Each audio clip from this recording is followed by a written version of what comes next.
생명과학2 세포의 구조와 기능 세 번째 시간 시작하도록 하겠습니다. 교과서 39쪽 프린트 6페이지 필기도구를 꺼내주시고요. 여러분이 교과서를 보면서 프린트를 먼저 채운 뒤 강의를 수강하시면 좋겠습니다. 교과서 39쪽의 엽록체 보겠습니다. 엽록체는 식물세포에 있는 초록색의 세포 소기관으로 외막과 내막의 이중막으로 되어 있습니다.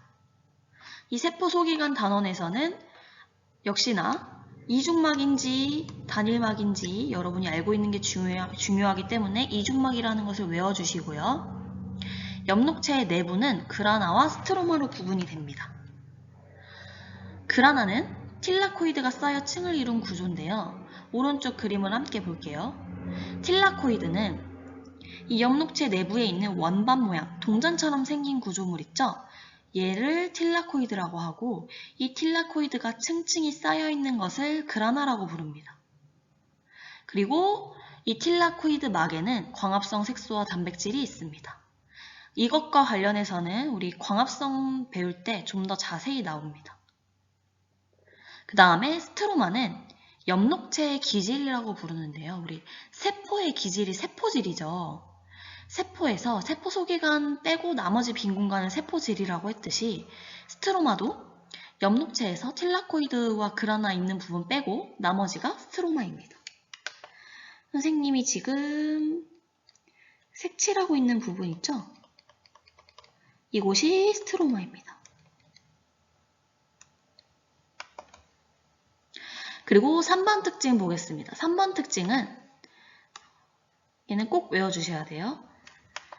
엽록체는요, 자체 DNA와 리보솜이 있어서 스스로 복제하여 증식할 수 있습니다.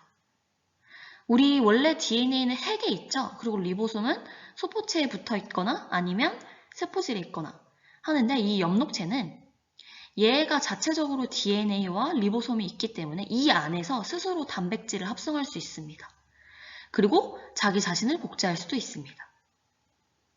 4번은 엽록체의 기능입니다. 엽록체는 빛에너지를 화학에너지로 전환하는 광합성이 일어나는 장소입니다. 오른쪽에 그림 함께 다시 보도록 할게요. 자, 이 그림에서 틸라코이드는 광합성의 명반응이 일어나는 장소입니다. 이 명반응이라는 것은 광합성 다음에 자세히 배울 거고요. 그 다음에 스트로마는 탄소 고정 반응이 일어나고 DNA와 리보솜이 존재하고 있는 곳이고요. 그라나는 틸라코이드가 여러 층으로 쌓여있는 구조를 말하고 얘네가 초록색인 이유는 초록색 색소인 엽록소를 가지고 있기 때문이고요. 그렇기 때문에 식물이 초록색으로 보이는 이유이기도 합니다. 하는 일은 빛 에너지를 이용해서 빛 에너지와 이산화탄소와 물을 이용해서 화학에너지, 포도당을 합성하는 기능을 합니다. 미토콘드리아는 엽록체와 같이 에너지 전환이 일어나는 세포 소기관입니다. 미토콘드리아의 막은 엽록체와 같이 외막과 내막의 이중막 구조이고요. 그림을 함께 보도록 할게요. 이중막이라는 것은 두 겹이라는 뜻이죠. 막이. 바깥에 있는 막을 외막, 안쪽에 있는 막을 내막이라고 하겠습니다. 내막은 여러분이 보시다시피 이렇게 쭈글쭈글하게 접혀져 있습니다. 이렇게 접혀져 있는 구조를 크리스타라고 부릅니다. 그리고 이 내막에 ATP 합성에 필요한 여러 가지 단백질이 있습니다. 아까 엽록체에서는 광합성에 필요한 색소와 단백질이 틸라코이드 내막에 있었죠. 미토콘드리아에서는 세포호흡에 필요한 여러 가지 단백질이 이 내막에 있습니다. 그리고 아까 엽록체의 스트로마, 엽록체의 기질 있었죠? 그런 것처럼 이 미토콘드리아에서는요. 선생님이 지금 칠하고 있는 부분, 이 빨간색 부분이 미토콘드리아의 기질입니다. 그리고 이 외막과 내막 사이의 공간 있죠? 여기는 막 사이 공간이라고 합니다. 여기 있죠? 여러분이 이렇게 보면 바깥에 있는 막과 안쪽에 있는 막 사이의 공간 있죠? 여기는 막 사이 공간. 그 다음에 여기 선생님이 빨갛게 칠한 곳은 미토콘드리아의 기질. 미토콘드리아도 엽록체와 마찬가지로 자체 DNA와 리보솜이 있어서 스스로 복제하고 증식할 수 있습니다. 스스로 이 안에서 단백질을 합성할 수 있습니다. 그리고 미토콘드리아의 기능은 유기물을 분해하여 에너지를 방출하는 세포호흡이 일어납니다. 아까 광합성은 포도당을 합성을 했다면 미토콘드리아는 포도당을 분해하여 화학 에너지를 얻는 기관입니다. 우리가 영양소로 흡수했던 포도당 등에 있는 화학 에너지가 ATP로 저장이 되는 형태고요. 이 미토콘드리아는 에너지를 만들기 때문에 에너지를 많이 사용하는 세포에 다수 분포합니다. 우리 지난 시간에 골지체 배울 때 골지체는 분비하는 기능을 했기 때문에 분비가 필요한 기관에 이자세포나 소화 효소를 분비한다거나 호르몬을 분비하는 그런 세포에 많이 있었죠. 그런 것처럼 미토콘드리아는 에너지를 만드는 기관이기 때문에 간세포나 근육세포 같이 에너지를 많이 사용하는 세포에 다수 분포합니다. 액포는 성숙한 식물세포에서 크게 발달한 단일막의 주머니 모양의 세포 소기관입니다. 자, 여러분이 식물세포를 생각해보면요. 식물세포는 세포벽이 있죠. 식물세포는 세포벽이 있기 때문에 이 안에 있는 노폐물을 바깥으로 내보내기가 쉽지 않습니다.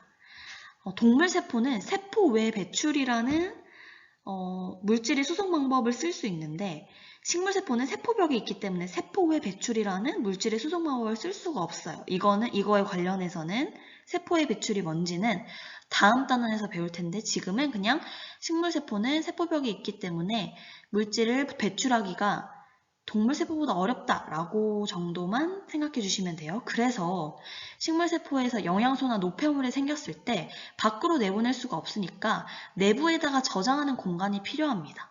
그래서 필요한 게 바로 이 액포입니다. 액포는 물을 흡수하여 세포 내에 존재하는 수분량과 삼투압은 농도라는 뜻이에요. 삼투압을 유지하고요. 그 다음에 식물이 섭취한 영양소, 생명활동을 하면서 생성된 노폐물, 식물들은 독이 있는 식물이 있죠. 그러니까 자신을 보호하기에 만든 독성물질, 그 다음에 꽃의 색깔을 나타내게 하는 색소, 이런 것들을 안쪽에 액포라는 주머니 같은 걸 만들어서 여기에다가 다 저장을 한다고 생각하시면 돼요. 그리고 당연히 영양소나 노폐물이나 어린 세포보다는 성숙한 세포에서 많겠죠. 그래서 액포는 성숙한 세포에서 크게 발달을 합니다. 오른쪽에 사진을 보시면요. 얘는 투과전자현미경으로 찍은 사진에 색깔을 입힌 거겠죠? 보면 이렇게 초록색으로 있는 게 엽록체, 이쪽이 핵, 이렇게 생긴 주머니 모양의 소기관이 액포가 되겠습니다. 그리고 여러분이 일반적으로 액포는 식물세포에게만 있다고 생각하기 쉬운데요. 액포는 식물세포에서 발견되는 커다란 액포를 의미하긴 하지만 동물세포에서도 액포의 같은 기능을 하는 세포 소기관이 있습니다. 단지 동물에서 액포와 비슷한 기능을 하는 세포 소기관은 액포라고 부르지 않고 식포, 수축포, 골지액포 다른 용어로 구별하기 때문에 여러분이 식물세포에만 있다고 생각하기 쉽지만 실제로는 동물세포에서도 액포와 같은 기능을 하는 세포 소기관이 있다. 단지 다른 용어를 쓴다. 그리고 동물세포는 세포막을 통해 노폐물을 세포 밖으로 배출할 수 있기 때문에 식물세포처럼 세포 내에 노폐물을 이렇게 많이 모아둘 필요는 없습니다. 세포 골격은요, 단백질 섬유가 그물처럼 얽혀있는 구조입니다.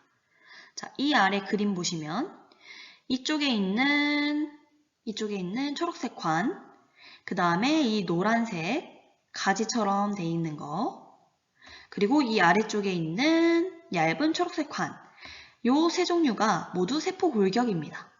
세포 골격이라는 거는 이름에서도 알 수 있듯이요, 여러분.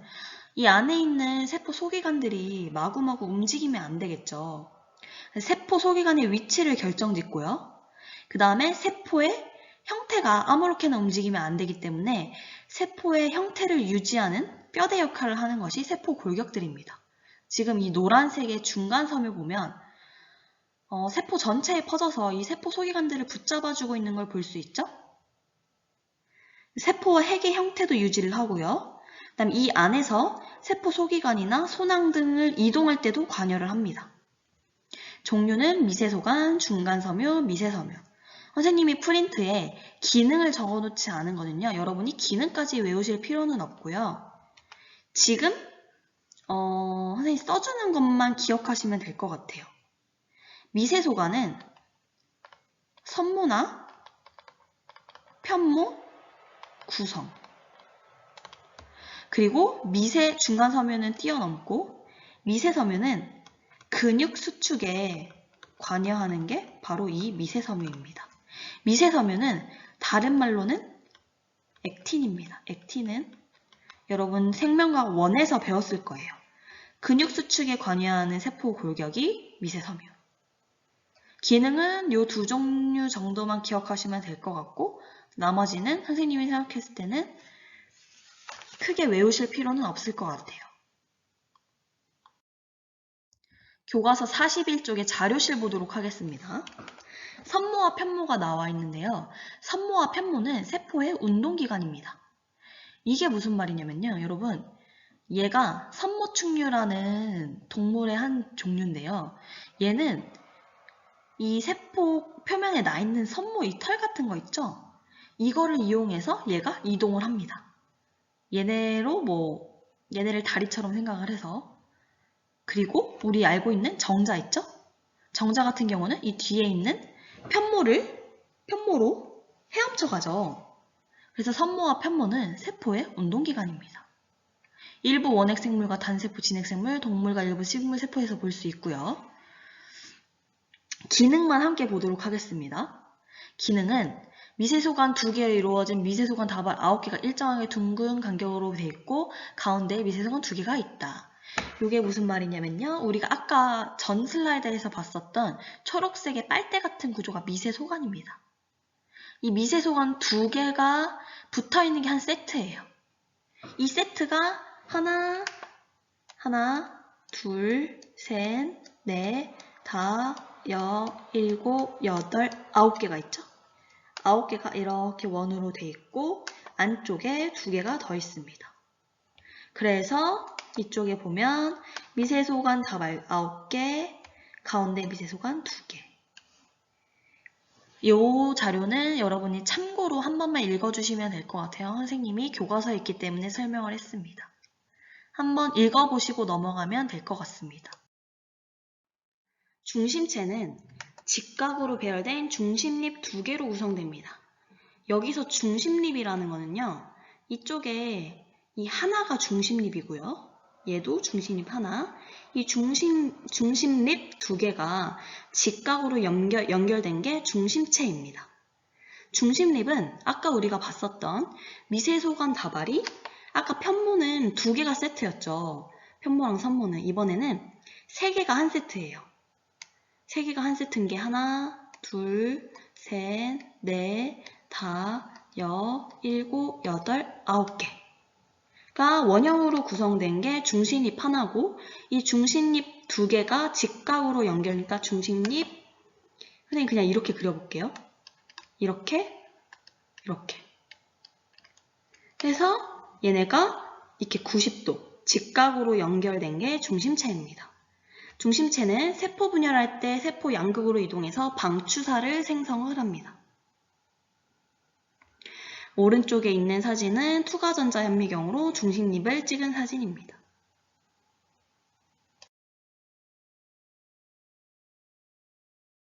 세포벽 보도록 하겠습니다. 세포벽은 식물세포에 존재하고 세포를 보호하고 형태를 유지합니다. 그래서 우리 동물세포와 식물세포를 관찰을 하면 동물세포는 형태가 불규칙적인 거에 반해서 식물세포는 우리 양파의 표피를 봤을 때 그물처럼 일정한 모양을 유지했었죠. 식물세포가 일정한 세포 형태를 유지할 수 있는 거는 세포벽 때문입니다. 그리고 식물세포에서 세포벽의 주 성분은 셀룰로스입니다. 우리 식물세포 말고 세포벽을 갖는 게 균류도 있었죠. 균류의 세포벽은 키틴질이고요. 그리고 원핵세포, 세균의 세포벽의 주 성분은 펩티도글리칸입니다. 근데 우리가 이번 단원에서는 여러분은 식물세포의 세포벽 상분만 외워주시면 될 것 같고요. 세포벽은요, 먼저 1차 세포벽이 형성된 다음에 두껍고 단단한 2차 세포벽이 형성이 됩니다. 밑에 그림 한번 볼게요. 선생님이 지금 가리키고 있는 부분이 세포막입니다. 지금 파란색으로 칠해 볼게요.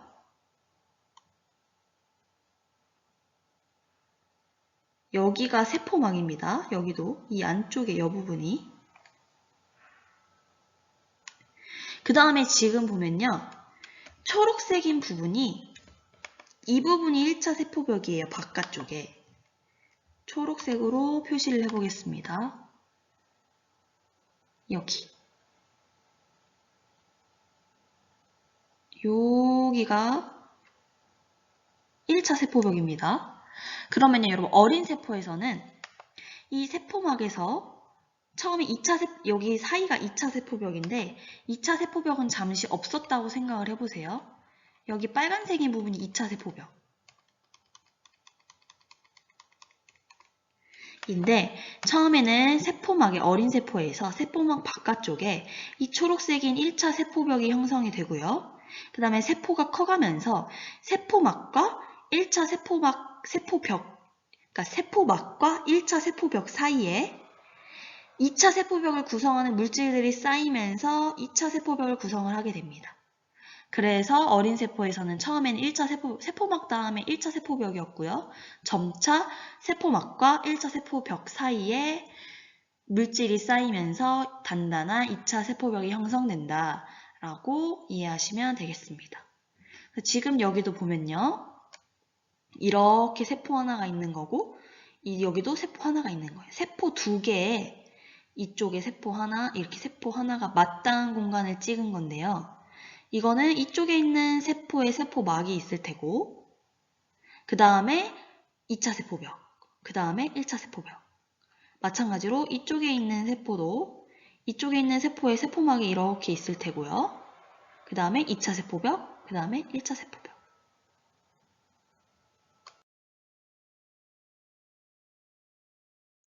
이제 우리가 모든 세포 소기관을 살펴봤습니다. 이번에는 각각의 세포 소기관이 이중막인지 단일막인지 막성 소기관이 아닌지 한번 복습하도록 하겠습니다.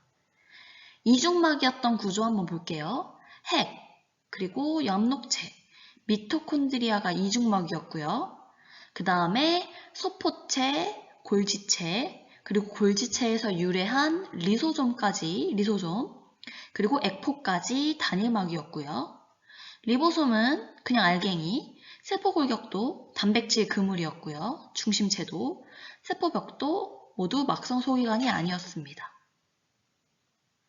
여러분이 다른 것도 중요하지만 막 관련해서는 헷갈릴까봐 선생님이 한꺼번에 모아서 정리를 해봤습니다. 프린트에 있는 그림 답맞추도록 하겠습니다. 왼쪽이 식물세포, 오른쪽이 동물세포입니다. 식물세포 함께 볼게요. A는 뭘까요? A는 동그란 세포 소기관 안에 주름진 구조가 있는 걸로 봐서 얘는 미토콘드리아입니다. 얘는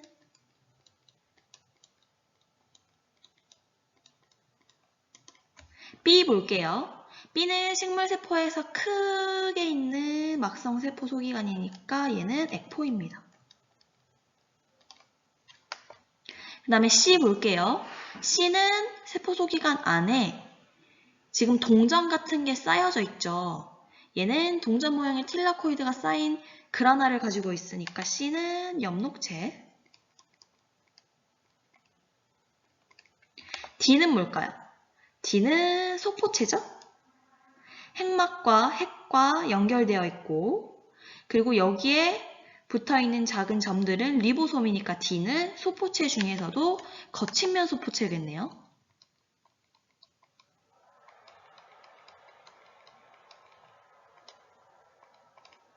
그 다음에 E는 소포체와 좀 떨어져 있는데 납작한 주머니가 층층이 쌓인 구조니까 E는 골지체입니다.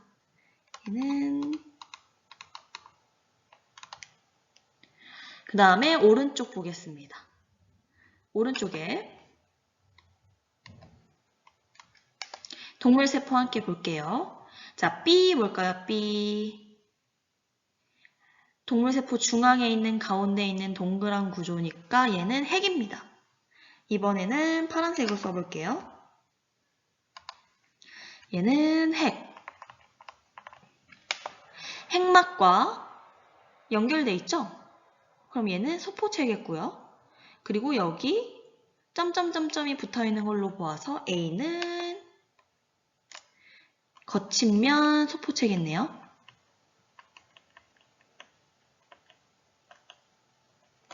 그 다음에 C 보겠습니다. 막성세포 소기관 안에 주름진 구조가 있는 걸로 보아서 C는 미토콘드리아.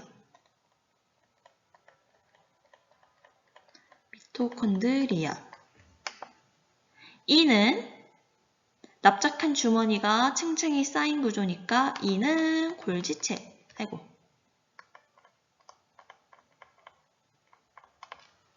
D는 세포질이겠습니다. 세포질. 이 세포 소기관들이 있는 공간 빼고 나머지 공간을 세포질이라고 하죠. 확인 문제 풀도록 하겠습니다. 그림은 동물세포의 구조를 나타낸 것이다. A, C는 각각 골지체, 리소좀, 소포체 중 하나래요. 보겠습니다. 골지체부터 찾아볼까요?